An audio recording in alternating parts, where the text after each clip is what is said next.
I was just thinking back to when I was a kid, and we'd have potlucks at different churches. And I'll never forget this. There was this one time I went to a potluck, and they had this system where first they would have the visitors go through and get what they wanted. Then they'd have the elderly go through and get what they wanted. Then the adults, the ladies, and then finally they had the young people go.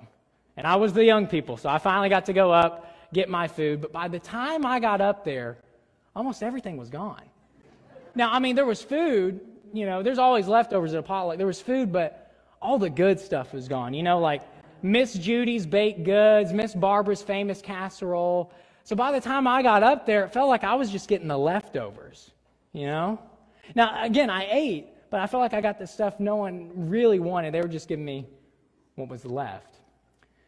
And, like I said, during this time of COVID, we're not having as many potlucks. We're not having as many big events like that because COVID, it was a shock to the world, especially the church. And we had to make a lot of adaptions and get creative. And ministries like Awana had to pivot and think through how do we train and reach churches during this time. And while COVID's been hard, I will say this. COVID has been a gift in the sense that I think it's revealed two things to the church at large. I think two things that COVID has revealed to us is one, our priorities, and two, our blind spots. And that happens anytime you go through hardship. When the pressures of life hit you, it's going to reveal what you truly value, and it's going to reveal what you're missing or what you're lacking.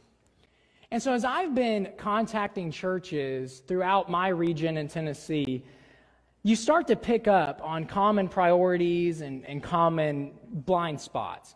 You'll talk to a church, and when COVID hit, they were instantly all about getting streaming online, and they wanted it to be perfect with perfect sound, picture, lighting, and that's great. But because they prioritized that so much, you might notice that, they were kind of blind to how they built relationships. They had the live stream, but how are you building those relationships? Or I talked to a church, and they were all about making sure the relationship stayed strong within the church, but then maybe they were blind to outreach opportunities, where they could have ministered to people outside the four walls of the church. And on it goes. No matter what church I talked to, you could see priorities and you could see blind spots. But as I spoke with different pastors and church leaders, there was one blind spot that many of them seemed to have. And you know what that blind spot was? Kids. Yeah, I think COVID's a hard time for a child. Because children are concrete thinkers, and they need consistency, and they need those building blocks in life. And when COVID disrupts your consistency, that's really hard for a child. But also, I'm thinking, as I'm calling these ministry leaders, I would call and say, hey, what are you doing with your kids? And they'd say, I don't know. Nothing, I guess. And I'd say, oh, well, you mean nothing maybe for this month or for the foreseeable future? They said, no, we don't know. We're not doing anything right now. And it just would shock me every time.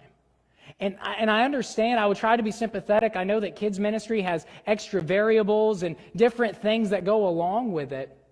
But to say that we're not doing anything, I don't know. I mean, think if the school system did that. What if when COVID hit in the school system, the parents came and said, what are we going to do for the kids? And what if they said, oh, we don't know. I guess we won't educate them. Imagine the outcry from society, right?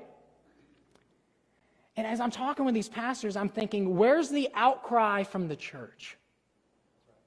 You got the school system scrambling, trying to figure out ways, and maybe not everyone liked how they did things, but hey, you know what? They were doing something. Because why? It was valuable, and they fought for it. And I'm thinking, do we have that same tenacity when it comes to the spiritual growth of our kids? I guess my ultimate question in saying all of that is this.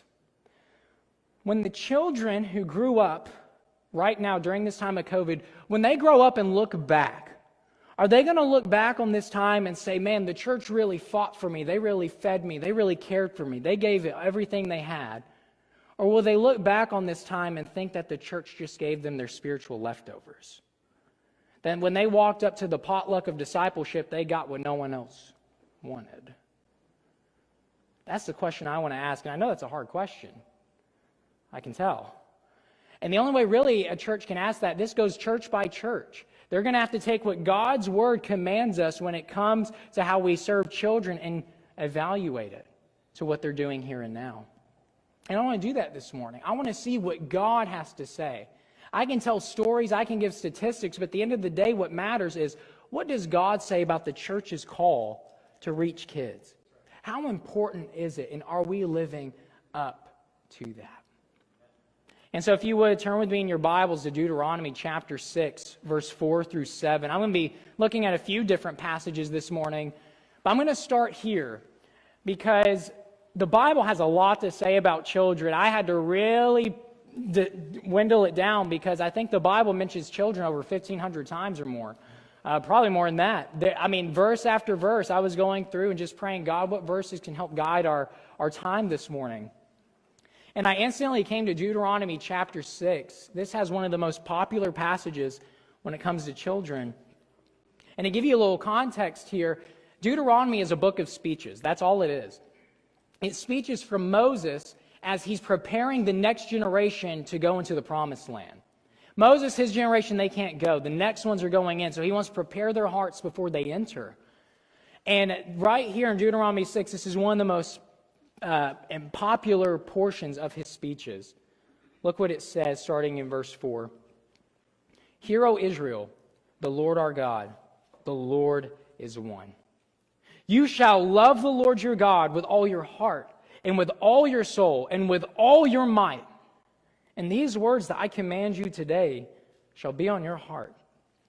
You shall teach them diligently to your children and shall talk of them when you sit in your house and when you walk by the way, and when you lie down, and when you rise.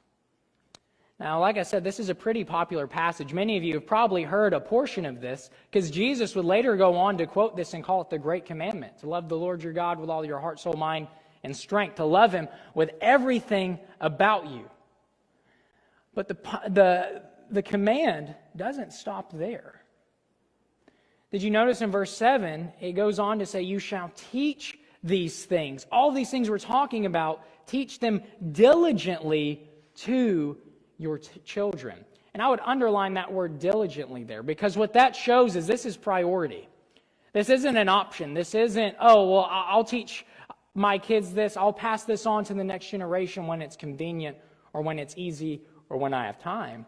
This is priority. This is an all or nothing command. He's saying this is what you do. You diligently teach this. And notice, he says you do it when you sit in the house, when you walk, when you rise. This is an everywhere, all the time command given for the next generation. Now, why would God give such an all or nothing command to Israel at this time? You know why? Because Israel's future depended on it. If you read through the rest of Deuteronomy, what you see is there's this theme of Moses saying, if you follow this, if you pass this on, if you do what God says, they're blessing. But if you do not do this, if you neglect to diligently teach this, there's going to be consequences. And when you get a little further on in Israel's story, you come to see Israel didn't follow this command. Because when you get to that next generation in the book of Judges, this is what we're told in Judges chapter 2, verses 10 through 11. Starting in the middle of verse 10, it says, and there arose another generation after them who did not know the Lord or the work that He had done for Israel. And the people of Israel did what was evil in the sight of the Lord and served the Baals. Now, I don't know about you, I read that and I say, how in the world do they not know God or the works that He's done? Because you got to think, this generation, their parents, they got to see God do some amazing things. They got to cross the Jordan. They got to conquer territories, divide lands, do all these amazing things. And yet it says they don't know God and they don't know what He's done. How can that be the case? The parents didn't teach it to them. The previous generation didn't diligently teach it to the following generation. And this actually becomes a vicious cycle in the book of Judges and in the rest of the Old Testament, where Israel neglects to diligently teach the promises and faithfulness of God to the next generation, and there's consequence, and there's suffering, and you just see it on and on it goes. And that vicious cycle you see in Judges and the rest of the Old Testament, I think that vicious cycle has something to teach us today. Awana, at the beginning of last year, wrote a book called Resilient. And in this book, Awana did a few things. First, in the beginning, they catch you up on to speed on where kids are at today. And those few chapters alone broke my heart. Because in the beginning, it talks about kids today, 50% of them grow up in broken families. And this statistic blew my mind. 1 in 3 children don't know their father or aren't connected with their father. 1 in 3. If I had every child in your ministry stand up, there's a possibility that there'd be some who are disconnected from their families or grow up in broken families. But then there were more statistics talking about the high velocity of secular culture that's growing because of smartphones now. You have the world in your pocket. And instead of going to mom and dad for advice and for truth, you know where they go? Alexa and Google. That's the name of our new parents today, is Alexa and Google. Do you know that? That's growing. So you have broken families. You have software and computers acting as parents in the home. And then there's statistics on how there's a disconnect between kids and the church. How many growing up in the church, they might leave it, or many have never even set foot in the church. There's a lot of kids growing up today that have no clue who David and Goliath are. No concept of who Moses is. So as you look at these growing statistics, that causes concern. It makes you wonder about the church of the future, doesn't it? And that was the goal of Resilient. It's written with the church of 2050 in mind. And it's asking this question. Is what we're doing today forging a foundation of faith that will be resilient in the future? Because let me tell you something. If you want a snapshot of what the church of 2050 looks like, just look at the kids in your church right now. And the question we have to ask ourselves is, are we preparing them? Because what we want to see then has to start now.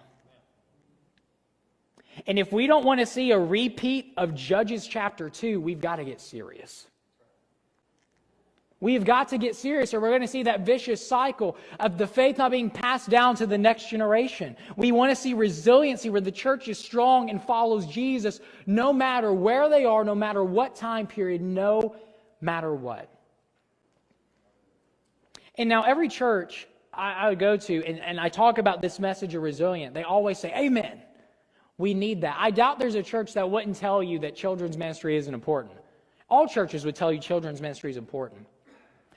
But here's the thing I always ask churches to think through, is you can say that children's ministry is important to you, but is it really important to you? Because we can say something's valuable to us, but our actions and other things can attest otherwise. You know, so for example, I can say I love to pray, that prayer is valuable to me, but if I don't make time in my life for prayer, if I'm not consistently going to the Lord in prayer, I don't really value it. I can say I value it, but I don't really. So when I go to churches and I say, is children's ministry really valuable to you? Is it of utmost importance to you? There's 3 ways you can tell. By their budget, by their calendar, and by their practice.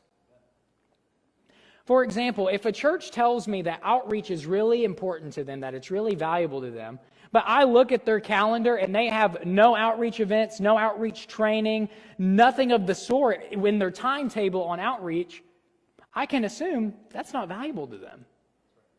You know, I can look at a church's, they can tell me missions is important. But if I look at that church's budget and they're not giving to mission efforts, or if they're not supporting missionaries, is it really valuable to them? And then I can talk to a church and they can tell me children's ministry is valuable, but if I look at their practice and they're not doing nearly as much outreach for kids as they are adults, if they're not giving as much excellence, as much passion, and as much depth to children as they do adults, it can make me wonder, is it really valuable? Because the main question is this: are children in your eyes as valuable as adults when it comes to the church? That's the question. Because as you read through the Old Testament, you look through the New Testament, it's not like one is more important than the other. They're on equal footing. You read through Deuteronomy, every time the people of God are gathered, you know what they make sure to emphasize? make sure that children are in the gathering. You get to the New Testament, as we're about to see, and some of the most bold and intense messages Jesus ever taught while he was on this earth had to do with children. See, this topic of child discipleship is important, not just for the future of the church, not just for the strength of your church, but because it matters to Jesus. And if something matters to Jesus, it needs to be important to us. Because as followers of Christ, we want to think like Christ. And many of us were good at having the thoughts of Christ when it comes to maybe finances or different areas of life. But have you ever sat down to think, what does God think of children? What does he call me to do when it comes to children? Well, I want to look at this scene with Jesus and his disciples. We actually read this earlier in Matthew 18, verses 1 through 6. And what's happening here is Jesus is traveling with his disciples, and the disciples start arguing about who's the best. You got to love that, right? No, I'm going to be the greatest in the kingdom. No, I'm going to be the greatest in the kingdom. I could see Peter and John just going at it, I guess. But they end up getting to the house, and Jesus says, what were you talking about while we were traveling? And this is where Matthew 18:1 picks up. It says, at that time the disciples came to Jesus saying, who is the greatest in the kingdom of heaven? And calling a child to him, he put him in the midst of them and said, truly I say to you, unless you turn and become like children, you will never enter the kingdom of heaven. Whoever humbles himself like this child is the greatest in the kingdom of heaven. Now, this had to have thrown the disciples for a loop, because there's a lot of things here that Jesus says that was very countercultural. First, what would have thrown them for a loop is Jesus actually changes their question. See, the disciples are asking who's the greatest in the kingdom, and Jesus ends up changing the question of, are you even in the kingdom? Because notice he says, unless you turn and become like a child, you will not enter the kingdom. So already they're being humbled. Oh, wow, I thought this was about who's the greatest. Now we're wondering if we're in, Number two, what would have thrown them for a loop is the example he gives of those who are going into the kingdom. And you know what he does? He does a very powerful illustration. He calls a child, I guess that was outside of the house because they're sitting in a house when this is happening. So he calls a child, puts him in front of all the disciples and says, you want to know what the kingdom looks like? And that would have shook the disciples, because in that society, children were very lowly. They were lowly because they come into this world with nothing and they require everything. They come into the world with nothing and require everything. And Jesus says, unless you become like that, you're not entering the kingdom. Unless you can come to God and say, God, I have nothing to bring to the table. I need everything from you to be saved. We can't be believers. We can't be in the kingdom. But that's not just for entrance into the kingdom. This is also an example of living as a believer.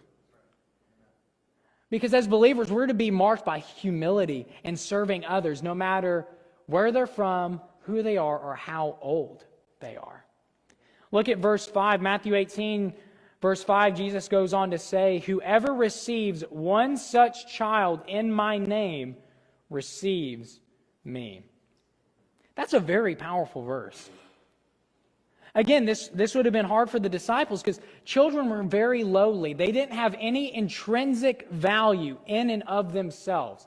A child's worth during this time was tied to who their daddy was. They weren't valuable in and of themselves. It was all about who are you connected with. And Jesus is saying, look, when it comes to life with me, it doesn't matter who you are, who you know, who your dad is. What matters is me. He says, so in the same way, when you serve others, you serve people no matter who they are, especially children. And I love that he says, receiving such a child in my name, you receive me.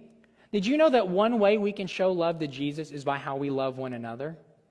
That's why in the Great Commandment, it says to love the Lord with everything you have and to love your neighbor as yourself. You can't disconnect those things. The flip side is something we got to think about too. Because if receiving a child in Christ's name is like receiving Christ, what does that say about when we disregard a child? That's something powerful to consider. So Jesus is showing children, they're important. But the most powerful part of this whole teaching comes in verse 6. Matthew 18:6 says, "But whoever causes one of these little ones who believe in me to sin, it would be better for him to have a great millstone fastened around his neck and to be drowned in the depth of the sea." Imagine if a pastor preached like that today. That's bold. Jesus is saying, if you cause a child to sin, I'd rather a giant rock be tied around your neck and you drown in the ocean. That's bold, but it's showing how serious Jesus is. Now, you might read this and you don't know how to feel. Because I'm imagining when Jesus gave this teaching, there was tension in the room. I imagine it got really quiet. I imagine there was lumps in their throats. And I want to ask you, how does this passage make you feel? When I read these words, can I read them and it doesn't faze you? Because if so, here's the thing, is if you can read this passage and it doesn't faze you, there's two options here. One, your children's ministry is so awesome. Your love for kids is so over the top. Your passion for them is so zealous that you have no need to worry about this passage. Or it's a blind spot and you don't recognize the ramifications this passage can have in your life. Now, you might read this passage and say, Hunter, it says whoever causes a little one to sin. What Christian causes a child to sin? That's crazy. Hunter, I'm not going out of my way telling little Johnny to go steal something or Susie to hurt somebody. No, we may not do that, but there's something we have to recognize with this.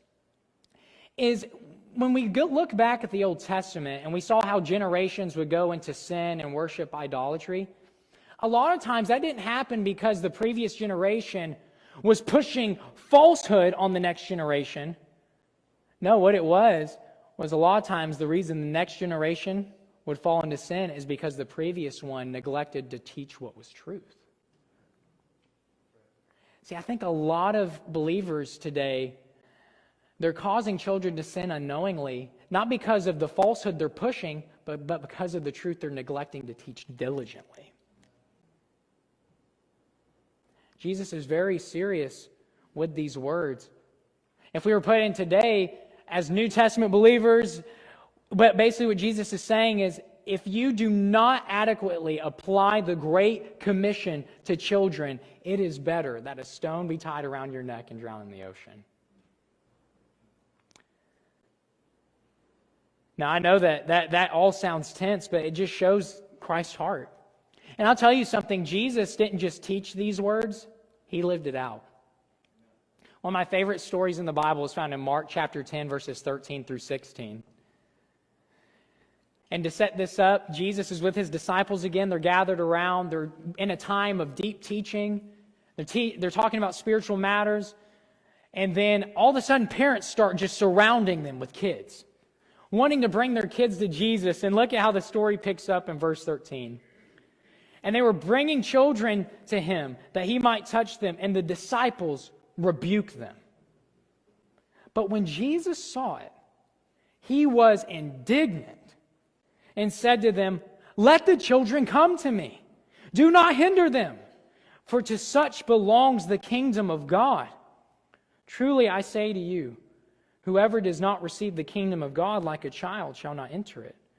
And he took them in his arms and blessed them, laying his hands on them.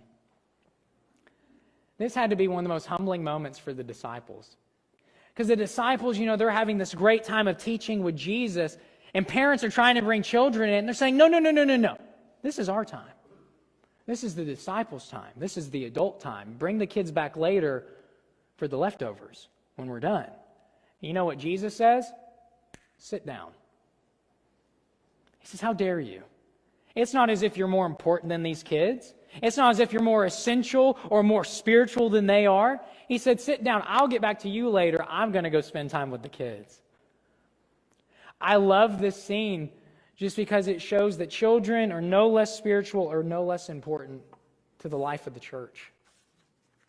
And honestly, what this passage does is Jesus is calling out 3 false views that we can have of children. 3 false views that we can have of children. Those three views are a segue. We can view them as a segue, as a delay, and as in the way. You might say, what in the world do those mean? Well, when we view children as a segue, what it means is that we don't see them as being valuable in and of themselves. Their value is tied to what they can give us and what they can provide us. In this view, children are a segue to their parents. We reach kids, but we're not really reaching kids for the sake of kids. We're reaching them so we can get mom and dad. Which is, I get it. You do family ministry. A lot of times the parents will follow where the kids go. But here's the thing. Jesus did not use children as a means to an end. Jesus didn't bless these kids so that their parents would like him and want to follow him. No, Jesus saw the kids as the goal. He blessed them, took them in his arms. I think sometimes we can treat children as stepping stones to greater goals. They're only valued to the extent that they can reach their parents or desired prestige in the church. I posted a comment on Facebook a couple of days ago before I came here, and I was talking about what I was going to be speaking on, and a pastor jumped on that he used to be a children's minister at a pastor, and he left that church. And one of the reasons being, he heard they were struggling to reach these kids, and an older gentleman came up to him and said, "Oh, it doesn't matter if we don't reach that kid. His parents aren't coming anyway." Can you believe that? Because he was trying to get that child to come to church, and he couldn't reach him. And he said, "Stop giving all that effort. His parents aren't going to come with him anyway." Children are not a segue. Children are not stepping stones to a greater goal. Children are who Jesus came to reach, just like you and just like me. That's a false view Jesus debunked because he went right to the kids. So children aren't segues and they're not delays. What do I mean by children being a delay? Well, when we view children this way, it means that children aren't seen as important as adults. Their value is tied to their stage of life and what they can offer in ways of knowledge, skill, and experience. In this view, kids haven't spiritually arrived until they're adults. Unless they can speak and serve as the capacity of an adult, they're not really there yet. And if this is the case, that means that children and youth ministries are treated as holding tanks for kids. Places to hold the kids over until they're able to come to real church and participate as legitimate people. But when we look at this story, we see that Jesus treated the kids just as important as the disciples, didn't he? It wasn't as if the kids had a little Holy Spirit and the disciples had a big Holy Spirit. And that's the case today. It's not as if a child in your church has a small Holy Spirit and you as an adult have a big Holy Spirit. We all have the same Holy Spirit. See, our ministries, they're not just holding tanks. They're not just delaying them until they spiritually arrive. Your children's ministry is more than a wing in your church building. It's one of the wings by which your church soars. And I get it. I understand that kids still need to grow and develop. But to let their age hold them back from maybe serving or experiencing things in the church, that's putting them on a delay that Christ didn't intend. And then the final view is pretty self-explanatory, is in the way. They're in the way of what the adults are trying to do. So oftentimes in this view, kids are valued to the extent that they are well-behaved. And there's children's ministry in this view, but this children's ministry is more of a glorified babysitting service. Just to keep the kids out of the way and quiet so the adults can do the real stuff. But you know what? Jesus didn't see the kids as in the way. He saw them as part of the way. Why he came. You know, it's sad. Sometimes I'll talk to churches, and it seems as if members are more worried about kids being quiet than they are about kids being saved. Sometimes I'll go to churches, and it seems as if they're worried more about keeping up the appearance of the church than they are about keeping up with the conditions of the children in the church. And sometimes I think members can get more upset about kids running in the sanctuary than they do about kids running to hell. I know this is heavy. I know this is a lot this morning. But I'm just trying to match the tone of Jesus. Because this mattered to Jesus, and I want to ask, does it matter to you? Kids need us. Like I said, 50% growing up in broken families, 1 in 3 not knowing their father. The world in their pocket, being told truth and falsehoods from all different types of places. Feeling disconnected from the church. And I hear all these things and I say, have we given them leftovers? And so maybe I've shared these scriptures with you this morning. We've talked about these things and you say, Hunter, I hear what you're saying and I feel convicted, but what do we do? Does this mean that all of us have to become children's directors or work in the children's department? Not necessarily. But you know what this does mean? It does mean that we all do play a part with kids in some way. We may not all do the same thing, but when you read through the New Testament, there's no caveats of, well, only the children's directors and children's workers interact with the kids. We don't see that. You know, you get later on in the New Testament, it talks about how the older ladies are to teach the younger, older men teach the younger. It's a whole church effort. But the question you might have is, well, what's my part? As I want to disciple kids. It's not going to look the same for everybody, but I guarantee there is a part you can play. Because if we're going to reach the next generation, it's not going to be left to a chosen few. It's going to be the whole church taking it seriously. Because again, kids are just as much a part of the church as adults. So I've got 4 simple ways this morning that you can think about discipling kids. 4 simple things: pray, give, live, and serve. You can do any of these. First one is simple: pray. I want to ask you something. Do you pray for your children's ministry? Let me ask you this. Do you know all the names of the kids in your church? And could you pray for them by name? How vibrantly, how often do you pray for the children in your church? See, one simple thing you can do is you can have Sunday school classes, specifically pray for age groups of kids in your church. Or better yet, you can pair one child with specific adults that pray with them all year long, that keep up with that child, get prayer requests, get needs. There's so many ways that you can elevate prayer when it comes to the next generation. But it starts with getting to know their names, getting to know their needs and praying for them, and making it a consistent thing that's part of the life of the church. You can pray, you can give. Maybe some of you, you're not physically able to serve with kids like you like, but you know what you can do? You can give. You can start saying, you know what, I want to set aside some money to give to our children's ministry. Because I'll tell you what, remember, one thing it shows that if you value kids ministry, your budget will show it.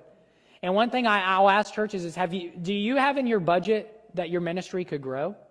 Some churches only budget for what they have with their kids. But I ask them, what if by God's miracle your kids ministry doubled?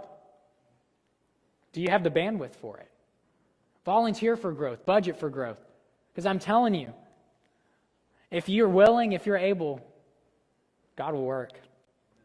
So giving financially to your children's ministry, giving financially to outreaches that reach out to children, giving to ministries like Awana, who this is their sole effort, is to disciple kids, giving to Awana missionaries who go to churches to cast that vision and to train in that way. You can give in specific ways for the next generation. You can pray, you can give, you can live. And what I mean by live is that you can live a life that impacts the next generation. And this can happen in so many different ways. It can be as simple as on Sunday mornings going out of your way to greet every child that comes to the church, instead of just walking by them. Going out of your way to greet them, have a smile on your face, ask how they're doing.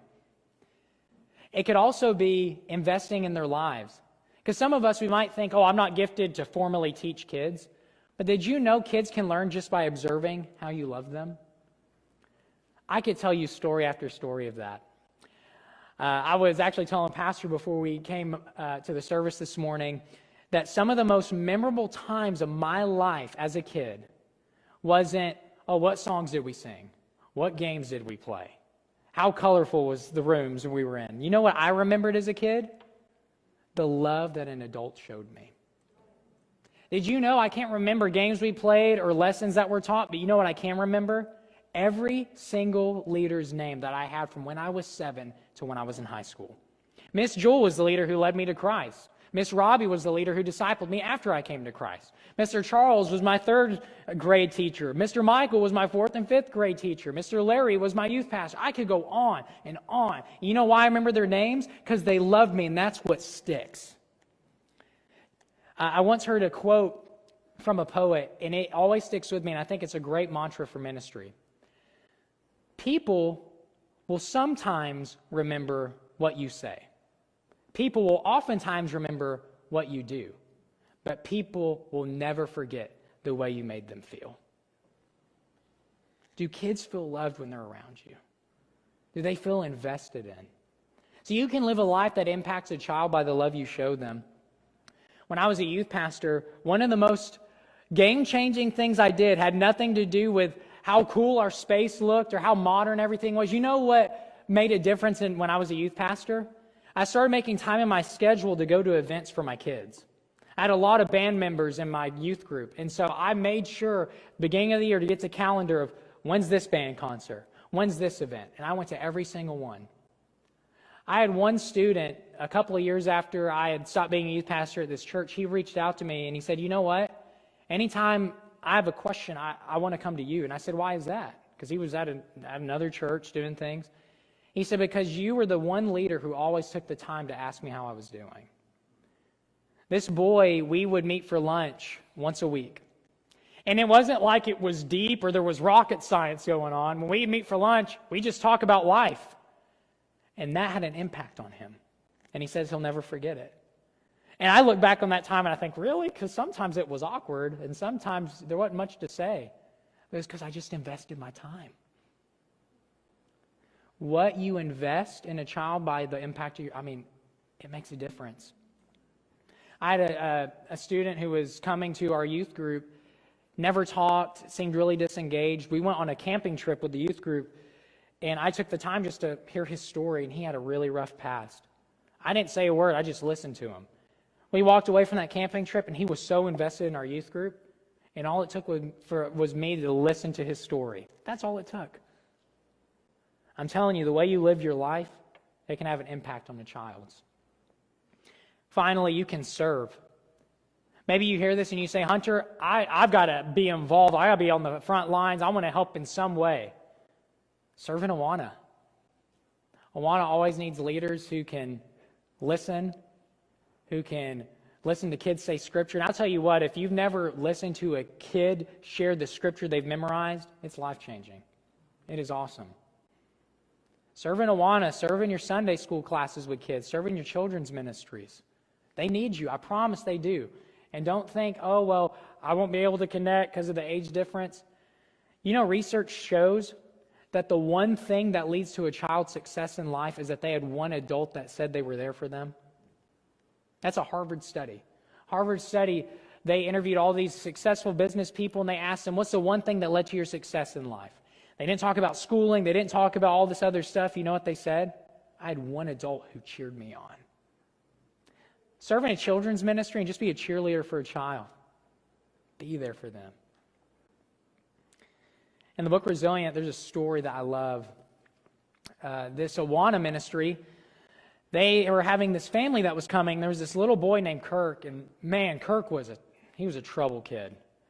I mean, you'd see him come in, and you want to love him, but they'd go, oh man, this is going to be difficult tonight. Because when Kirk came, he was always rough. He was kind of violent at game time, always disruptive. They're always having to tell Kirk, stop, sit down, don't do that. Eventually, weeks after weeks of Kirk causing trouble, they'd pull Kirk aside and say, Kirk, why do you do what you do? Why are you always so angry? And without missing a beat, you know what Kirk said? I'm hungry. That leader took the time and realized that kid didn't get to eat that day when he came to Awana. And that was usually the case before he came. So before they started Awana the following week, they brought Kirk and his family a meal. And Kirk had a different attitude. He wasn't hangry. He wasn't hungry anymore. And then they started wondering, I wonder if that's the case for some of our other kids. And they got to learn about their kids and found out, wow, some of these kids that are coming to our group, they're not really eating well. So they changed their whole ministry where they started providing a meal before Awana, and it revolutionized their ministry. All because they took the time to see a troubled kid and ask, what's going on? And I guarantee, looking back, Kirk's not going to think he was given the leftovers at that church. Kirk's going to look back and say, that church loved me. They fed me. They taught me truth. Could that be said for us? Will the kids look back and say, man, that church gave me everything they had? Or will they say, I was just given leftovers?